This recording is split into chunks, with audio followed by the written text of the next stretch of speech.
High, welcome to my 50 minute blog. আজ ছিল ভাইফোঁটা, তাই সকাল সকাল উঠে স্নান করে ঠাকুরের পায়ে ফুল দিয়ে চলে গেছি খাবার দাবার বানাতে।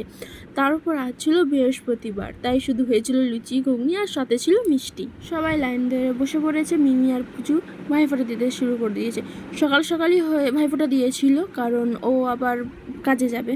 আমিও রেডি হয়ে গেছিলাম, ওর সাথে আমিও চলে যাব মামার বাড়িতে ভাইকে ভাইফোঁটা দেওয়ার জন্য।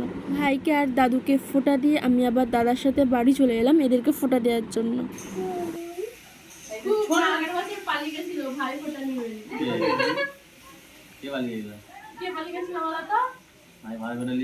আমার কাছ থেকে আগের বছর পালিয়ে গেছিল, আমার কাছ থেকে ভাই ফোঁটা নেয়নি, বলে বৌদি বলে ডাকি, ফোঁটা তো নেবো না। বাট কার্তিক দিয়েছে, সম্পর্কে ভাই হয়ে গেছে, তো এই বছর তো ফোঁটা নিতেই হবে।